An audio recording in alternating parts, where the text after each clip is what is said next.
자, 우리 제일 첫 장이 언어와 국어라고 되어 있어요. 국어 문법이라든가 이런 데서 가장 기본이 되는 사항들을 정리해 놓았다 이렇게 생각하시면 됩니다. 이쪽 부분도 공직 채용 박람회 문제에서 출제가 되었어요. 그래서 2013년도에 출제를 이렇게 할 겁니다. 그래서 2012년도 공직 채용 박람회라는 게 있었거든요. 그때 나온 문제가 여기에서 나왔어요. 자, 그래서 어느 쪽 분야도 중요하지 않은 분야는 없겠습니다만은. 자, 언어와 국어. 이쪽 분야에서 나오는 문제. 영역을 언제나 학습 목표를 정확히 잡아야 되겠죠. 자, 어떤 것들이 문제가 나오느냐. 첫 번째, 언어의 본질. 언어의 본질이 첫 번째 우리가 알아야 될 사항입니다. 언어 자체가 갖고 있는 일반적 성질. 영어도 갖고 있고 국어도 갖고 있고 일본어도 갖고 있는 성질을 봐야 되겠고요. 두 번째, 언어의 기능. 언어가 어떤 기능을 하느냐. 세 번째, 국어의 특질. 국어의 특질이에요. 자, 이거는 일반 언어들이 갖고 있는 특질이라면 우리 한국어만이 갖고 있는 특질을 정리하는 겁니다. 이 영역 안에 들어가면은 우문상의 특질. 두 번째, 어휘상의 특질. 세 번째, 문법상의 특질이라고 나눠져요. 그래서 우문과 어휘와 문법이 갖고 있는 한국어의 특질. 요거를 정리하는 것이 지금 강의에서 가장 중요한 지점 중에 하나라고 보시면 되겠죠.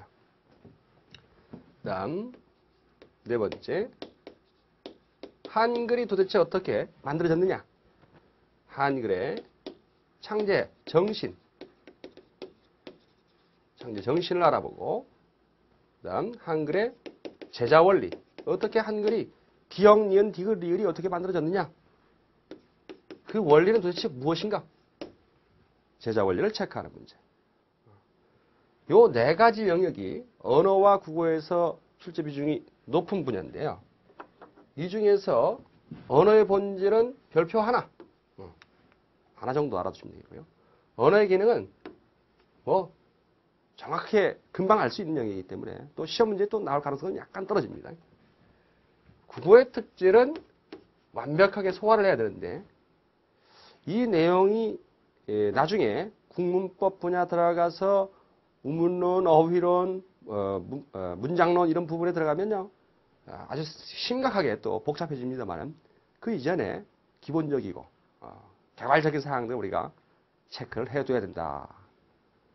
정말 중요한 지점이다.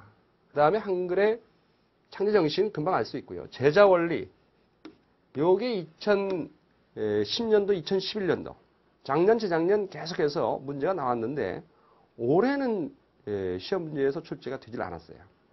자, 그러면 내년에 출제되지 않을까요? 한글 어떻게 만들어졌는지, 우리 글이 도대체 어디에서 기원했는지 그 정도를 얘기하는 것은 국문법을 강의하시는 대학 교수님들이나 이런 분들이 항상 기본으로 강조를 하시는 부분이기 때문에 다시 또한 출제될 수 있다. 이런 생각하셔서 준비를 해둬야 될 영역이죠. 자, 뭘 공부한다? 언어의 본질, 언어의 기능, 국어의 특질, 우문, 어휘, 문법상의 특질, 한글의 창제정신과 제자 원리. 자, 이 부분이 첫 번째 시간에 정리해야 될 부분인데 이걸 다 하기는 힘들 거예요, 아마. 그래서 한 국어의 특질 중에서 우문, 어휘 정도쯤 우리가 체크를 하고, 그 다음에 한글의 창제정신 이 부분은 뒷부분에 다음 차시에 뒤에 나와 있는 문제까지 같이 풀면서 이런 문제가 나왔으니까 우리가 이렇게 다시 또 준비해야 된다. 이렇게 해서 반복해서 제가 문제까지 풀어드리면서 정리를 해드릴게요. 자, 처음에 나와 있는 우리 교재를 볼까요? 언어의 본질에서 언어의 정의 중요하지 않습니다. 쓸데없는 부분은 여러분 딱 제치고 여러분이 풀어나갈 수 있도록 준비해야 됩니다. 언어의 본질과 기능, 언어의 기호적 특성, 언어는 기호다 라고 하는 것을 얘기를 해놓고요. 이것도 중요하지 않습니다. 언어의 기호의 특성, 두 번째 사항이 바로 언어의 본질에서 핵심적인 사항이죠. 자, 정리해볼까요? 첫 번째,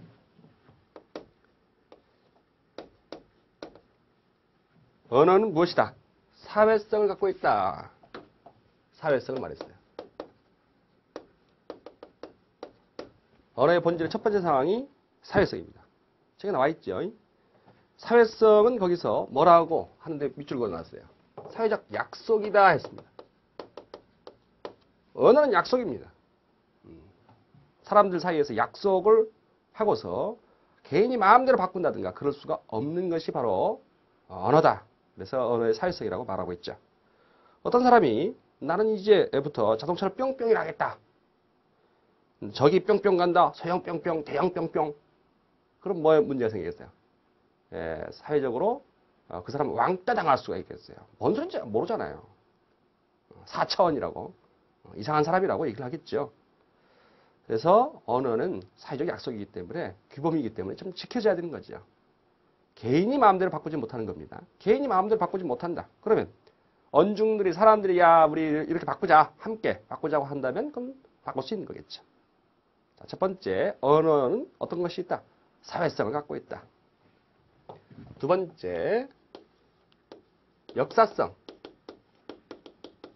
자, 이 역사성이 정말 중요한 점이죠. 역사성은 언어라고 하는 것은 가만히 있는 것이 아니라 변화한답니다. 변화가 초점입니다. 새로운 말이 생겨나기도 하고 생성되기도 하고 그다음 소리가 달라지거나 의미가 변화하기도 하고 성장하기도 하고 이제까지 쓰이던 말이 없어지기도 하고 소멸하기도 하고 문법이 변하기도 하죠. 그래서 역사성을 뭐라고 표현해놓고 있습니까? 가역성 했습니다. 가역성. 역자가 무슨 역자예요? 거스를 역입니다. 자, 한자 공부 틈틈이 하겠습니다. 두려워하지 마시고요. 거스를 역이에요. 거스를 역. 그러니까 변화할 수 있단 말이죠. 변화가 가능하다. 그 역사성을 말하는 지점 다음 쪽을 보시면요. 신생어, 변천어, 사멸어라고 하는 세 가지 형태가 나와 있어요. 새로 생겨난 말, 신생어. 변화하는 말, 변천어. 그 다음 마지막에 사멸어, 사라져버린 말. 이렇게 언어, 어휘들을 정리를 해볼 수 있는데요. 컴퓨터나 우주선, 햄버거, 자동차, 비행기 같은 것들은 새로 생겨난 말이겠죠. 그 다음 어사, 생원, 온, 지문 같은 경우들은 사라져버린 말입니다. 사멸어죠. 시험 문제에서 그래도 계속 출제되는 지점은 무엇이다? 변천어 부분이 문제가 되고 있습니다. 변천어. 자, 우선 보시면은 변천이 어떻게 돼요? 내용의 변천이 있고요. 형태의 변천이 있습니다. 형식, 형태. 내용은 의미겠고요. 내용은 다른 말로 의미. 의미가 변화하는 것. 형태, 모양이 바뀌는 겁니다. 자, 내용이 변화하는 것을 보시면은 근사하다가 예전에 무슨 뜻이었어요? 비슷하다의 뜻이었어요. 그러다가 멋지다의 뜻으로 변화했고 영감이 벼슬 이름이었는데 노인이라고 하는 형태로 의미가 변화했고요. 어리다가 어리석다에서 나이가 어리다의 뜻으로 바뀌었다. 자, 이거를 좀 더 심화시켜서 얘기해 봅니다. 의미를 달리 표현해 보면요. 의미가 확장된 것도 있고요. 확대된 것도 있고 축소된 것도 있고요. 마지막으로 이동한 것도 있어요. 단어의 의미가 확장됐다, 축소됐다, 이동됐다. 요게 가끔 문제가 됐던 점들입니다. 확장된 거냐, 축소된 것이냐. 요게 뭐 한두 해씩 이렇게 튀어나오고 있는 지점이다. 이렇게 기억을 해두시면 좋겠습니다. 확장된 것은 가리키는 대상이 많아지는 거잖아요. 지금 제시된 것 중에서 영감이라고 하는 표현은 당상관 이상의 벼슬을 가리켰어요. 그러다가 요즘에도 법조인들을 가리켜서 영감 이런 말 쓰죠. 거기다 플러스 알파 뭐도 됐어요. 남자 노인들을 가리켜서 영감이라고 쓰지 않습니까? 그래서 가리키는 대상이 점점 더 많아졌던 거죠. 그래서 확대라고 볼 수 있겠고요. 그 다음 나이가 어리다라고 하는 거 뭐예요? 어리다. 어리다가 어떻게 바뀌었다고요? 처음에는 어리석을 우자죠, 이게. 어리석을 우. 어리석을 우자에서 나이 어릴 유 개념으로 바뀐 거죠. 어리석다에서